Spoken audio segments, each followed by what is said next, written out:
For example మన హైదరాబాద్లో Lodha blaze అంత పెద్ద బిల్డింగ్ అది.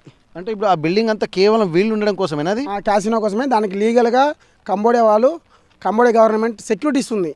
ఆడ పోలీసు వాళ్ళు వచ్చి సెక్యూరిటీ ఇస్తారు, గన్మెన్లు ఉంటారు, వాళ్ళు మనం ఏం చేయలేం. అంటే ఇప్పుడు అక్కడికి వచ్చేటువంటి వాళ్ళు విదేశీ టూరిస్టులేనా? ఆడికి వచ్చే ప్రతి ఒక్కరు పనిచేసేవారు. ఒక్కొక్క బ్లాక్లో కంబోడియన్స్ ఉంటారు, పాకిస్తానీస్ ఉంటారు, అది కాకుండా మన ఇండియన్స్ ఉంటారు. ఆడికి వచ్చే వారికి ఎవరికి కూడా స్కామింగ్ వర్క్ అని తెలియదు, బట్ ఆడికి వచ్చిన వాడిని కష్టపడతారు. నాకు జస్ట్ ఒక అర్ధగంట ముందు కూడా ఒక పాకిస్తాన్ ఫ్రెండ్ ఫోన్ చేశాడు, క్షేమంగా చేరుకున్నావా చేరుకోలేదా, చేరుకుంటే నేను కూడా వస్తాను, నేను కూడా ఎంబసీకి పెడదాం అనుకుంటున్నాను అని నన్ను అడిగారు. నేను పెట్టమని చెప్పాను. ప్రతి దేశం వాళ్ళకి అది చెప్తున్నాను, ఖచ్చితంగా రండి. బంగ్లాదేశ్ ఇక్కడ వాళ్ళకి మెయిన్ థింగ్ ఏంటంటే ఇండియా మీద ఫోకస్ చేయడానికి. ఇక్కడ మనకేంటంటే ఇప్పుడు మన దేశంలో చూసినట్టయితే ఇప్పుడు కొన్ని రాష్ట్రాల నుంచి వెళ్ళారు. ఇప్పుడు అక్కడ మిగిలిన మన రాష్ట్రాల నుండే కాకుండా మిగిలిన దేశాల నుండి మొత్తం ఎంతమంది ఎన్ని దేశాల నుంచి వచ్చారంటారు అక్కడ? నేను చెప్తానండి. యాక్చువల్గా ఏంటంటే అక్కడ ఓకే విఐపి బిల్డింగ్ ఉంటుంది. ఓకే విఐపి బిల్డింగ్లో 7 or 8 బిల్డింగ్స్ ఉంటాయి. దాంట్లో మొత్తం మన ఇండియన్సే అండి. దాంట్లో ఇండియన్స్లో కేరళ డిఫరెంట్ స్టేట్స్ నుంచి మొత్తం ఇండియన్సే ఉంటారు. మ్యాక్సిమం మనం చూడగలిగేది కేరళ వాళ్ళు ఉంటారు. కేరళ వాళ్ళ తర్వాత కొంచెం ఎక్కువ తమిళ ఉంటారు. దాని తర్వాత మన తెలుగు వాళ్ళు 100%లో 20% తెలుగు ఉంటారు. మిగతా అంతా ఒక 40% తెలుగు తమిళ అండ్ కేరళ వాళ్ళు ఉంటారు. మిగతా 40% మాత్రమే ఈ ఎంటైర్ ఇండియా మొత్తం ఉంటారు. మోస్ట్లీ పీపుల్ కేరళ తమిళ్ వీళ్ళే ఉంటారు. 20% పీపుల్ మాత్రమే మన ఆంధ్రప్రదేశ్ నుంచి ఇక్కడ నుంచి ఉంటారు. కానీ ఆంధ్రప్రదేశ్ నుంచి పోయిన దాంట్లో, తెలంగాణ నుంచి పోయిన దాంట్లో ఎక్కువ అమ్మాయిలు ఉన్నారు, అబ్బాయిలు తక్కువ. అమ్మాయిలు ఎక్కువ. ఆ అమ్మాయిలని విధంగా చిత్రహింసలు పెడతారు. ఆల్రెడీ మన వైజాగ్లో జరిగిన దాంట్లో కూడా ఒక అమ్మాయి వచ్చింది, స్మిత అని. ఆ స్మిత అమ్మాయి కూడా చాలా కష్టంగా జరిగిందని తెలుసు. నేను చెప్పలే. ఆ అమ్మాయి ఆల్రెడీ చెప్పింది, న్యూస్లో చెప్పింది, ప్రెస్ మీట్లో కూడా చెప్పేసింది. ఆల్రెడీ వాళ్ళ మీద కేసు పెట్టడం జరిగింది, అతను అరెస్ట్ చేయడం కూడా జరిగింది. నేను కూడా ఆల్రెడీ కంబోడియాలో ఆ కంపెనీ మీద కేసు పెట్టాను, హ్యూమన్ రైట్స్ కేసు పెట్టాము. నేనేమంటున్నా అంటే ఎవరున్నా కంబోడియాలో ఉన్న వాళ్ళు రాండి, ఖచ్చితంగా బయటకు వచ్చి కేసు పెట్టిన కంబోడియా పోలీస్ స్టేషన్లోకి వచ్చి కాకుండా మన ఎంబసీకి వచ్చి కంపెనీ మీద కేసు పెట్టాలి. కంపెనీ మీద కేసు పెట్టడం వల్ల ఆ కంపెనీ మూతపడ్డా కూడా ఇంకో కంపెనీ రావచ్చేమో, కానీ ఇది కొంచెం తగ్గడం జరుగుతుంది. కానీ బయట రావడం వల్ల ఖచ్చితంగా మీడియా మిత్రులు ఎవరైతే ఈ వీడియో చూస్తున్నారో, మీ గ్రామంలో సొంత గ్రామం ఉన్న మీడియా వాళ్ళకి, మీ సొంత గ్రామంలో ఉన్న చుట్టాలకి, ఫ్రెండ్లకి, అధికారులకి, ముఖ్యంగా పోలీస్ అధికారులకి మీరు ఈ వీడియోలు పంపండి. ఒక చిన్న వీడియో చేసి పంపండి. ఆ వీడియో బయటలో మీ పాస్పోర్ట్ నెంబర్, మీ ఫేస్ ఖచ్చితంగా క్లియర్గా తెలిసినట్టు పెట్టండి. మీ లొకేషన్ పంపండి. మన గ్రామం నుంచి, మీ సొంత గ్రామం నుంచి ఉన్న అధికారులే మీకు హెల్ప్ చేస్తారు. ఖచ్చితంగా మీరు ఇండియాకి తిరిగి రావడం జరుగుతుంది. ఓకే, ఇప్పుడు మీరు జెంట్స్ అంటే మెయిల్స్ వెళ్ళినప్పుడు ఇట్లాంటి మీరు చెప్తున్నటువంటి ప్రాబ్లమ్స్ ఎదుర్కొన్నారంటున్నారు కదా, ఇప్పుడు మహిళలకు వాళ్ళకి ఎట్లాంటి యాక్టివిటీస్ ఉంటాయి, వాళ్ళని ఏ ఫంక్షన్స్కి వీళ్ళు పురిగొల్తూ ఉంటారు, వాళ్ళు ఎదుర్కొంటున్నటువంటి ఇబ్బందులు ఏంటి? ఇక్కడ గర్ల్స్కి వచ్చేసి ఏముంటుందంటే, అబ్బాయిలు అయితే ఏంటంటే చాట్ చేయాలండి, 24 చాట్ చేయడం ఉంటుంది, చాటింగ్ ఉంటుంది. దాని తర్వాత అమ్మాయిలకైతే ఏముంటుందంటే, అమ్మాయిలు ఇక్కడ అబ్బాయిలు అనేది చాటింగ్ చేశాక ఒక లెవెల్ వరకు చాట్ చేశారు. ఆ లెవెల్ వరకు చాట్ చేశాక అమ్మాయిలు వాళ్ళు అమ్మాయిలతో కాల్స్ మాట్లాడాలి, అమ్మాయిలతో చాట్ చేయాలి అని అడుగుతారు కదా. అమ్మాయిలతో వీడియో కాల్ చేయాలి, న్యూడ్ కాల్ చేయడం ఈ అమ్మాయిలని వాడడం జరుగుతుంది. అందులో కొంతమంది అమ్మాయిలు ఫోర్స్గా కూడా న్యూడ్ కాల్ చేయాల్సిన పరిస్థితి వస్తుంది, చేపిస్తారు. ఆ విధంగా ఉంటుంది. ఓకే, ఇక్కడ మనము మీకు ఈ ఎంబసీ, మన ఇండియన్ ఎంబసీ వాళ్ళు మిమ్మల్ని ఎవరైతే తీసుకెళ్లారో వాళ్ళు మీకు ఏ ఉద్యోగం ఉందని చెప్పి వాళ్ళు అక్కడికి తీసుకెళ్తున్నారు? ఇండియన్ ఎంబసీ వాళ్ళు తీసుకెళ్ళలేదు. ఫారెన్ ఎంబసీ వాళ్ళేనా? ఎంబసీ వాళ్ళు ఎవరు తీసుకెళ్ళలేదండి. నేను ఇండియన్ ఎంబసీకి నేను అప్లై చేసుకున్నాను నా ఇండియాకి రావడానికి. ఓకే, ఇండియన్ ఇండియన్ ఎంబసీకి నేను అప్లై చేసుకుని ఇండియన్ ఎంబసీ వాళ్ళు తీసుకురాలేదు. నాకు ఒక ఏజెంట్ మోసం చేశారు. ఏ కంపెనీ ఏజెంట్లు ఎవరు వాళ్ళు, అంటే ఏ కంపెనీ వాళ్ళు? విజయ్ అనే వ్యక్తి తమిళనాడు నుంచి తీసుకెళ్లారు. ఆ విజయ్ అనే వ్యక్తి ద్వారా మేము మోసపోవడం జరిగింది. ఓకే, ఇప్పుడు మీరు ఇక్కడికి వచ్చారు కదా, మీతో పాటు ఎంతమంది ఇక్కడికి వచ్చారు? నాతో పాటు నేను ఒక 9 మందిని రెస్క్యూ చేశానండి. నాకు అక్కడ ఉండగానే మీరు ట్రైనింగ్ ఇచ్చారు వాళ్ళకి, ఎట్లా వాళ్ళ ప్లేసెస్కి వెళ్ళాలని చెప్పి? కాదండి, నేను ఎంబసీకి వచ్చిన వెంటనే ఎంబసీ వాళ్ళు నాకు అబ్రహాం సార్ చెప్పారు, సార్ నాకు ఇట్లా నాతో పాటు చాలా మంది ఇండియన్స్ ఉన్నారు, నాకైతే అమ్మ నాన్న ఎవరు లేరు, నేను ఇంకా 1 month ఉన్నాను కూడా సిద్ధపడతాను, మరి మీరు నాకు హెల్ప్ చేయగలుగుతారా సార్, మరి తీసుకురావాలా సార్ అంటే అబ్రహాం సార్ నాకు కాల్ చెప్పారు, మీరు ఎవరైతే మీరు డైరెక్ట్ నాకు మెయిల్ పెడతారో, వాట్సాప్ అవుతుంది, లొకేషన్ అవుతుంది, నీ పర్సనల్గా మున్సిపల్ ప్రకాశ్ అనే లొకేషన్తో రండి, వాళ్ళందరిది మీకు చేస్తామండి. ఇప్పుడు నువ్వు ఆల్రెడీ కష్టంలో కాబట్టి నువ్వు నాకు చెప్తే నేను ఏమైనా రెస్క్యూ చేయగలుగుతాను అని చెప్పారు. వెంటనే మా కంపెనీలో పనిచేస్తున్న ఒక 9 మంది ఫస్ట్ ఒక 4 రెస్క్యూ చేయించారు. దాని తర్వాత ఇంకా 5 members రెస్క్యూ చేశారు. టోటల్ 10 members-లో 9 members మేము మొన్న ఢిల్లీలో దిగాము. ఒక వ్యక్తి ఇప్పుడు ఇండియన్ ఎంబసీ వాళ్ళ సపోర్ట్ తోటి, అందరూ ఇండియన్ ఎంబసీ సపోర్ట్తోనే. బట్ ఇక్కడ ఏం జరిగిందంటే ఇండియన్ ఎంబసీ వర్క్ చేస్తుంది, నేను కాదని చెప్పట్లేదు. ఇండియన్ ఎంబసీ 100% సపోర్ట్ చేస్తుంది. పాస్పోర్ట్ ఒకవేళ లేకపోయినా కూడా మనకు వైట్ పాస్పోర్ట్ ఇస్తుంది. నాకు పాస్పోర్ట్ ఉంది కాబట్టి వచ్చేసిన. ఒకవేళ పాస్పోర్ట్ లేదు, వీసా అయిపోయిందన్నా కూడా భయపడే అవసరం లేదు. మన ఇండియన్ ఎంబసీ వీసా ప్రొవైడ్ చేస్తుంది, ఫైన్ కడుతుంది. అది కాకుండా మనకు వైట్ పాస్పోర్ట్ ఇస్తుంది, అది కూడా ఫ్రీ ఆఫ్ కాస్టే. ఎవరు భయపడే అవసరం లేదు. ఖచ్చితంగా పాస్పోర్ట్ లేకపోయినా ఎవరైనా కంపెనీ ఉన్నా అక్కడ నుంచి వెంటనే ట్యాక్సెస్ బుక్ చేసుకొని ఆడ మనకి ఊబర్ సర్వీస్ ఉంది, లేకపోతే టిక్ ఉంది, టిక్ ఎక్కేసి వచ్చేయండి. వెంటనే మన ఫినోఫిన్లోకి వచ్చేయండి. ఫినోఫిన్ రోడ్ నెంబర్ 3లో మనకుంది. లేక్ రోడ్ అంటారు. లేక్ రోడ్లో మన ఇండియన్ ఎంబసీ ఉంది. ఇండియన్ ఎంబసీకి ఫస్ట్ గోడ మీదనే మన ఇండియా ఫ్లాగ్ ఉంటుంది. ఆ ఫ్లాగ్ చూసిన వెంటనే చక్కగా ఇండియాలోకి వచ్చేయండి. మన ఇండియా ఎవరు గేట్ కాడ కూడా మిమ్మల్ని ఆపరు. చక్కగా లోనికి వెళ్ళిపోండి. చక్కగా లోనికి వెళ్ళిపోయిన వెంటనే అక్కడ మన ఇండియన్ ఎంబసీ ఆఫీసర్లు ఉంటారు, మన రాయబారులు ఉంటారు. మీకు చాలా సెక్యూరిటీ ఇస్తారు, మీకు ఏం కావాలన్నా మాట్లాడతారు. కానీ మనకి లీగల్గా కోసం ఇమిగ్రేషన్లో ఉండాల్సి ఉంటుంది. ఇమిగ్రేషన్ వాళ్ళు మనకి అది లీగల్ తీసుకెళ్తారు, బట్ మనకి అన్నీ ప్రొవైడ్ చేస్తారు. ఓకే, మీరు 9 మందిని తీసుకుని వచ్చారు, ఇంకా రావాల్సినటువంటి వాళ్ళు ఎంతమంది ఉన్నారు? మా ఆఫీస్లో స్టాఫ్ వచ్చేసి 180 మెంబర్స్ ఉండే. 180 మెంబర్స్లో మేము వచ్చేసి ఇప్పుడు మేము 9 మెంబర్స్ వచ్చాం. ఇంకొక అతనికి మెయిల్ ఇస్తే అతను ఇలా వచ్చేసాడు, ఇలా వైజాగ్లో ల్యాండ్ అయ్యాడు. అతను కాకుండా నేను ఇంకొక పిల్లగానికి తమిళనాడు మధురై పిల్లగాడు మేలూరు అని చెప్పేసి ఆ పిల్లగాని కూడా ఇందాకనే ఒక హాఫ్ అన్ అవర్ ముందు మెయిల్ వేసాను. ఆ పిల్లలు కూడా రేపు మార్నింగ్ వరకు రెస్క్యూ చేస్తానని చెప్పారు. రేపు మార్నింగ్ రెస్క్యూ చేస్తే ఆ పిల్లలు కూడా ఒక 5 or 6 డేస్లో ఇండియాకి రావడానికి అవకాశం ఉంది. నేనేమని చెప్తున్నా అంటే మెయిల్స్ చేయడం రాకపోతే టోల్ ఫ్రీ నెంబర్ పెట్టారు. మన ఇండియన్ ఎంబసీ రీసెంట్గా టోల్ ఫ్రీ నెంబర్ స్టార్ట్ చేసింది. టోల్ ఫ్రీ నెంబర్కి ఫోన్ చేయండి, వాట్సాప్లో లొకేషన్ పంపండి, వాళ్ళు గైడ్ చేస్తారు. వాళ్ళు మాట్లాడినట్టు వాళ్ళకి గైడ్ చేసినట్టు మనం నమ్మండి. మీరు ఎవరు నమ్మకండి. చైనీస్ నెంబర్లో కంబోడియన్ నుంచి నెంబర్ వచ్చి నాకు కాల్సి నమ్మకండి. ఇండియన్ నెంబర్ ఉన్నా కూడా నమ్మకండి. ఇండియన్ నెంబర్స్ కూడా మీకు తెలుసు ఫేక్ నెంబర్లు దొరుకుతున్నాయి. సీదా ఇండియన్ ఎంబసీ నెంబరే మాట్లాడండి. ఇండియన్ ఎంబసీకి మెయిల్ చేయండి. ఇండియన్ ఎంబసీ అని మీరు గూగుల్లో సెర్చ్ చేస్తే డైరెక్ట్ వస్తుంది. ఆ పేజ్లో వెళ్ళిన వెంటనే డైరెక్ట్ అది సెర్చ్ చేయడానికి ఇబ్బంది అవుతుంది అని చెప్పేసి మన ఇండియన్ ఎంబసీ పాప వచ్చింది. డైరెక్ట్ పాప మీరు ఓపెన్ చేసిన వెంటనే ఏం స్టోరీ ఉండదు, ఫస్ట్ పాప వస్తుంది. మీరు అది వద్దని క్యాన్సిల్ చేస్తేనే వేరే వస్తుంది. ఆ పాప మొత్తం చదవండి. కింద మీకు వాట్సాప్ నెంబర్ ఉంటుంది, టెలిగ్రామ్ నెంబర్ ఉంటుంది, మెయిల్ ఉంటుంది. చదువుకున్న వాళ్ళు మెయిల్ రాయండి. చదివే అంత జ్ఞానం లేని వాళ్ళు వాట్సాప్ కాల్ చేయండి, వాయిస్ కాల్ చేయొచ్చు, వీడియో కాల్ చేయొచ్చు. టెలిగ్రామ్ ఉంది, టెలిగ్రామ్లో వాయిస్ కాల్ చేయొచ్చు, అని చేయొచ్చు, మాట్లాడచ్చు.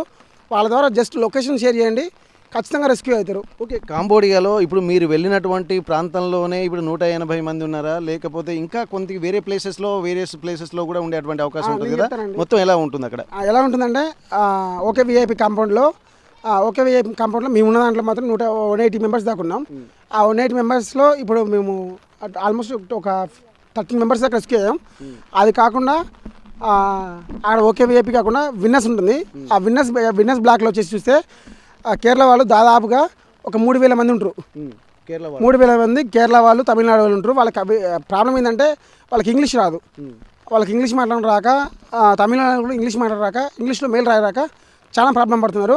ఇప్పుడు నాతో మాట్లాడి ఇప్పుడు నేను ఇందాక జస్ట్ ఒక హాఫ్ అన్ అవర్ ముందు వేసిన మెయిల్ పిల్లగాడు కూడా తమిళనాడు పిల్లగాడే. ఆ తమిళనాడు పిల్లగాడికే నేను మాట్లాడి మెయిల్ వేయడం జరిగింది. నేను ఖచ్చితంగా మెయిల్ అయినా రాకపోయినా ఒకటి చెప్తాను, టోల్ ఫ్రీ నెంబర్కి మాట్లాడండి. అది కాకుండా ఎవరైతే ఇండియన్స్ ఉన్నారో ఇండియన్స్ మొత్తానికి ఇండియన్ గవర్నమెంట్ అధికారులు దీని ద్వారా చూసే ప్రతి ఒక్కరికి చెప్తున్నాను, ఇండియన్ రెస్క్యూ చేయడానికి కంబోడియా మొత్తం తిరగకండి. సింపుల్గా నేను 4 ప్లేసులు చెప్తాను, ఆడికి వెళ్ళండి. ఫస్ట్ ఫినోఫిన్ వెళ్ళండి. ఫినోఫిన్లో ఎక్కడెక్కడ క్యాసినో హబ్స్ ఉన్నాయో క్యాసినో హబ్స్ బ్యాక్ సైడ్ ఉన్న బిల్డింగ్లో ప్రతి బిల్డింగ్లో మన ఇండియన్స్ ఉన్నారు. దాని తర్వాత బావట్ మీద 2005 నుంచి ఇప్పటి వరకు ఇంకా నడుస్తుంది. 2005 నుంచి ఇప్పటి వరకు ఇంకా జరుగుతుంటే కూడా ఇంకా ఎందుకు మనుషులు బావట్లో మన భారతీయులు ఉంటారు. ఇక్కడ భారతీయ అధికారులు ఖచ్చితంగా దీని మీద యాక్షన్ తీసుకోవాలి. బావట్ అనేది పెద్దదేం కాదు, అది చిన్న మా అంటే ఒక 2,000 ఇల్లు 3,000 ఇల్లు ఉంటాయి, కానీ పెద్ద పెద్ద బిల్డింగ్లు. కాకపోతే బావట్లో కూడా మొత్తం క్యాసినోస్ నడిపించి లీగల్గా సర్టిఫికేట్ తీసుకొని ఇదే నడిపిస్తున్నారు. ఆ బావట్లో దాదాపుగా మన విన్నర్స్లో మన ఓకే విఐపీలో మొత్తం మన ఇండియన్స్ ఉన్నారు. అదే కాకుండా గెలాక్సీ బిల్డింగ్ అని ఉంటుంది. గెలాక్సీ బిల్డింగ్ అనేది ఒక పెద్ద కాంపౌండ్. ఆ గెలాక్సీ బిల్డింగ్లో కూడా మొత్తం మన ఇండియన్సే ఉన్నారు. ఆ గెలాక్సీ బిల్డింగ్లో ఒక్కడే ఒక బిల్డింగ్ తప్ప మొత్తం 7 బిల్డింగ్లు మొత్తం మన ఇండియన్సే. దానికి సంబంధించిన ప్రతి ప్రూఫ్స్, లొకేషన్లు, అక్కడ వాయిస్ ఓవర్స్ అన్నీ నేను మన ఇండియన్ ఎంబసీకి పెట్టడం జరిగింది. ఈ వీడియో చూస్తున్న ప్రతి ఒక్కరు ఖచ్చితంగా ఎవరైనా గవర్నమెంట్ అధికారులు చూసినట్లయితే ఖచ్చితంగా ఆ కంబోడియాలో బావట్లో జరుగుతున్న ఈ సైబర్ నేరాలని ఆపడానికి ఫస్ట్ ఇండియాలో ట్రేడింగ్ అప్లికేషన్ ఆపండి. ఈ యూట్యూబర్లు అందరూ ట్రేడింగ్ అప్లికేషన్లకి బాగా డబ్బులు వస్తాయని చెప్పేసి తగలబడి అందరూ పెడుతున్నారు. యూట్యూబ్లో అలా పెట్టే ఫస్ట్ ట్రేడింగ్ అప్లికేషన్ నమ్మకండి, అది చాలా నేరం జరుగుతుంది. ట్రేడింగ్ అప్లికేషన్లో యూట్యూబ్లో డబ్బులు వస్తాయని చెప్పేసి పెడుతున్నారు. అది చాలా నేరం. నేను ఆల్రెడీ దీని విషయంలో నా అన్వేషణకి నేను దీనికి మెయిల్ పెట్టిన జరిగింది. నా అన్వేషణకి నేను కంబోడియా వెళ్ళినప్పుడే మెయిల్ పెట్టిన, దాన్ని స్పందించారు. తమ్ముడు నేను ఇంకోసారి పెట్టినా, ఇంకోసారి చేయమని చెప్పారు. దీని ద్వారా చూసే యూట్యూబ్లో కూడా పెడుతున్నాను. కంబోడియాలో పోయి వచ్చినప్పుడు కంబోడియా నుంచి వచ్చే డబ్బులని మీరు తీసుకుంటారు. దానివల్ల మీరు ఇంకోళ్ళు పంచినా కూడా మాలాంటి వాళ్ళు చాలా బాధపడుతున్నాం. అక్కడ మేము పోయి అక్కడ ఈ భారతీయులు బాధపడుతున్నాం, ఇక్కడ ఉన్న ఇండియన్స్ కూడా డబ్బులు పోగొట్టుకొని బాధపడుతున్నారు, ప్రాణాలు తీసుకునే పరిస్థితి ఉంది. ట్రేడింగ్ అప్లికేషన్ని ఫస్ట్ బంద్ చేయండి. ట్రేడింగ్ అప్లికేషన్ ద్వారా కరెన్సీ ట్రాన్స్ఫర్ అని జరగకూడదు. మీరు ఎలాంటి డబ్బులు పెట్టకండి, 1x 2x డబ్బులు పెట్టకండి. ఎవరు కూడా ఈజీ మనీకి చూడకండి. ఈజీ మనీ చాలా problem. Easy money applications first మీరు ఇగ్నోర్ చేయండి. గేమింగ్ ఆడడం వల్ల ఈ వైట్ కార్డులు, బ్లాక్ కార్డు, కలర్ గేమ్స్ అని ట్రేడింగ్ లేదు. ట్రేడింగ్ గురించి ఫస్ట్ ఒక చదువుకో. తెలియకపోతే నార్మల్గా trading how to grow the business అని చెప్పేసి ఒక బుక్ ఉన్నది MBAలో. ఆ MBA బుక్ చదవండి. మనకి ట్రేడింగ్లో లేదు, కలర్ ట్రేడింగ్ అనేది లేదు. కలర్ ట్రేడింగ్ చేయకండి. కలర్ ట్రేడింగ్ కంప్లీట్లీ కంప్యూటర్కి సంబంధించింది. DC బాక్స్ అనేది కూడా ట్రేడింగ్ సంబంధించింది. ట్రేడింగ్లో ఎవరు కూడా VIP యాక్సెస్ ఇవ్వరు. VIP యాక్సెస్ ఇచ్చి ఈ సెకండ్ నుంచి ఈ సెకండ్కి మీకు పెరుగుతుంది తగ్గుతుందని ఎవరు చెప్పరు. అది నిర్ణయించడానికి మన ట్రేడింగ్ గవర్నమెంట్ సంస్థలు ఉంటాయి, వాళ్ళు చూస్తారు. అది లీకేజ్ కావడానికి సంస్థ జరగదు. ఎవరైనా అమ్మాయి మీకు ఫోన్ చేసి ఇట్లా జరుగుతుంది, మీకు ఈ టైంలో పెడితే మీకు డబ్బులు వస్తాయి, 3x వస్తుంది, 5x వస్తుంది, 10x వస్తుంది నమ్మకండి. ఈ యూట్యూబర్లు ఎవరు పెడతారో వాళ్ళకి స్ట్రైక్ వేయండి. ఫస్ట్ స్ట్రైక్ వేయండి. స్ట్రైక్ వేయడం వల్ల మీకు ఖచ్చితంగా ఇంకొక లాభం చేసిన వాళ్ళు అవుతారు. నేను అక్కడ చూసి నేను ప్రూఫ్లని పంపించాను. నేను ఒక్కనే దాదాపుగా 1 lakh USDT ట్రాన్సాక్షన్ హిస్టరీని పంపించడం జరిగింది ఎంబసీకి. 1 lakh USDT అంటే మన ఇండియా కరెన్సీలో 98 లక్షల రూపాయలు. ఇవాళ ఆన్లైన్ రేట్లో చూస్తే 83 లక్షల రూపాయలు. 83 లక్షలు అంటే ఇక్కడ సాధారణ పౌరుల వాళ్ళు సంపాదించడం చాలా కష్టం. అట్లా ఎవరు ట్రేడింగ్ అప్లికేషన్ చేయకండి. భారతీయులు ఎవరెక్కడ ఉన్నారో వాళ్ళందరూ తిరిగి రావడానికి చూడండి. ఈ RTE ద్వారా ప్రతి ఒక్కరికి ఎది చెప్తాను, మ్యాక్సిమం అందరూ ఎంబసీకి అప్లై చేయండి. ఖచ్చితంగా మీకు మీడియా వాళ్ళు హెల్ప్ చేస్తారు. మీడియా వాళ్ళు, తెలంగాణ ప్రభుత్వం ఖచ్చితంగా హెల్ప్ చేస్తుంది. ఇండియా ఎంబసీకి పోండి, మన ఇండియన్ ఎంబసీ ద్వారా ఖచ్చితంగా జరుగుతుంది. Okay, thank you sir. అయితే ఇక్కడ మనం చాలా విషయాలు తెలుసుకున్నాం. ఎందుకంటే ఆన్లైన్ ట్రేడింగ్స్ అన్ని మోసాలు అన్నది ఇక్కడ మనకు కనిపిస్తుంది స్పష్టంగా. దీనికి సంబంధించి కూడా ప్రతి ట్రేడింగ్లో కూడా ఇక్కడ గ్రీన్ కార్డ్స్ అని చెప్పి ఇంకేం చెప్పారు ఇప్పుడు మీరు? DC ఫస్ట్ మనకి కలర్ ట్రేడింగ్ లేదండి. కలర్ ట్రేడింగ్ అనేది లేదు. ఆ కలర్ ట్రేడింగ్ చేపిస్తారు. కలర్ ట్రేడింగ్ చేపించింది కాకుండా, కలర్ ట్రేడింగ్ అంటే ఇట్లా కలర్స్ ఉంటాయి, 5 కలర్స్ ఉంటాయి. 5 కలర్స్లో కలర్స్ బ్లింక్ అవుతూ ఉంటాయి. రెడ్ కలర్, గ్రీన్ కలర్ అన్ని ఇట్లా బ్లింక్ అవుతూ ఉంటాయి. అది ఒక colour, for example green colour వస్తుందని మనం ఒక 1 lakh పెట్టేసాం అనుకోండి. ఫర్ లక్ గ్రీన్ వస్తుందంటే ఆ గ్రీన్ మీరు అనుకుంటే రాదు. మీరు ఆ కింద గ్రీన్ అని మెన్షన్ చేసినప్పుడు అవతల చూస్తాడు, చూసి నీకు గ్రీన్ ఇయ్యాలా వద్దని వాడు ఇస్తాడు. ఇచ్చినప్పుడే నీకు ఆ గ్రీన్ వస్తుంది. ఆ గ్రీన్ కలర్ లేదు, అది అవతల నుంచి మీకు రిమోట్ చేస్తారు. అది మీకు 1 time 2 times గెలిచిన వెంటనే మీరు లక్షలు వచ్చినాయని చెప్పేసి మళ్ళీ 10 లక్షలు 20 లక్షలు ఆస్తులు అమ్మి పెడుతున్నారు. దానివల్ల చాలా ఆగమవుతారు. కలర్ ట్రేడింగ్ లేదు. ట్రేడింగ్ కూడా చేయకండి. నార్మల్ ట్రేడింగ్ కూడా లేదు. నార్మల్ ట్రేడింగ్ చేయాల్సుకుంటే దానికి నిపుణులను అడిగి చేసుకోండి. మాక్సిమం అయితే ట్రేడింగ్ అప్లికేషన్ నమ్మకండి. ఇక్కడ దాదాపు ఈ ట్రేడింగ్ అనేది ఫేక్ అని చెప్పి అంటున్నారు. కలర్ ట్రేడింగ్ అనేది ఇంకా ఫేక్ అని చెప్పి అంటున్నారు. ఇప్పటికీ మనల్ని ముందు టెంప్ట్ చేయడానికి మనకు కొన్ని యాక్సెస్ ఇచ్చినట్టు, డబ్బులు వచ్చినట్టుగా మనకు చూపిస్తారు. కానీ తర్వాత ఇంకా వస్తున్నాయి అన్నటువంటి ఒక ఆశతోటి లక్షలు పెట్టి మనము మోసాలకు బారిన పడాల్సినటువంటి అవసరం ఉందని చెప్పి అంటున్నారు. ఇప్పటికీ ఈ కాంబోడియాలోకి వెళ్ళినటువంటి ప్లేసెస్ ఒక 4 ప్లేస్లలో కనుక వీళ్ళు చేస్తే చాలా మందిని మనము రెస్క్యూ చేసినటువంటి వాళ్ళను అవుతామని చెప్పి అంటున్నారు. ఇప్పటికీ తను అన్ని ఇబ్బందులు పడ్డప్పటికీ కూడా తను తల్లిదండ్రులు లేరు, కానీ నేను వీళ్ళ కోసం ఎంతమందికైనా రిస్క్ చేసైనా వీళ్ళని కాపాడాలన్నటువంటి ఒక ఉద్దేశంతో అక్కడే ఉండి మిగిలిన వాళ్ళతో మాట్లాడి ఒక 9 మందిని రెస్క్యూ చేసి తీసుకొచ్చారు.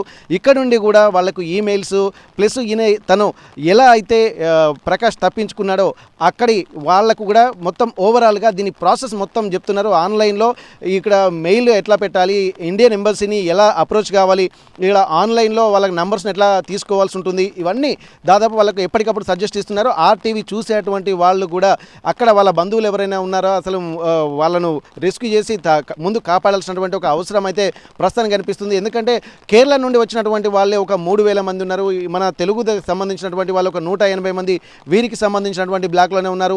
అలాగే కర్ణాటక, తమిళనాడుకు సంబంధించినటువంటి వాళ్ళు కొంతమంది ఇంగ్లీష్ లాంగ్వేజ్ రాక అనేక ఇబ్బందులు పడుతున్నటువంటి పరిస్థితులలో ఎలా బయటపడాలి, ఎంబసీని ఎలా కలవాలన్న దాని మీద కూడా చాలా వివరాలు కూడా చెప్తున్నారు.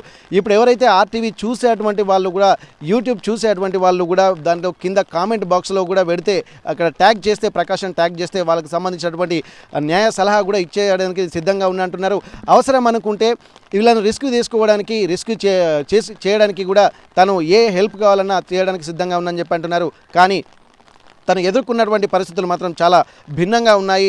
అది చూస్తేనే హృదయం తరుక్కుపోయే విధంగా ఉన్నది. అయినప్పటికీ కూడా తను మళ్ళీ మాతృదేశం వచ్చి అక్కడ పడుతున్నటువంటి ఇబ్బందుల మీద కూడా ఎన్ని ఇబ్బందులు ఎదుర్కొన్నా వాళ్ళను రెస్క్యూ చేయాల్సినటువంటి బాధ్యత తమకుందంటున్నారు. కానీ ముఖ్యంగా అక్కడ ఉన్నటువంటి వాళ్ళకంటే ఇక్కడ ఉన్నటువంటి వాళ్ళే అనేక ఇబ్బందులు ఎదుర్కొంటున్నారు. ఆన్లైన్ ట్రేడింగ్ గేమ్ల మీద డబ్బులు లాస్ చేసుకుంటున్నారు. అక్కడికి వెళ్ళి వీళ్ళు ఆరోగ్యాన్ని ప్లస్ శాలరీని కూడా లాస్ చేసుకుంటే ఇక్కడ ఉన్నటువంటి వాళ్ళు తెలియక వాళ్ళ డబ్బులను కూడా లాస్ చేసుకొని అనేక ఇబ్బందులు పడుతున్నారన్న ఒక ఆవేదన కూడా ఇక్కడ కనిపిస్తుంది.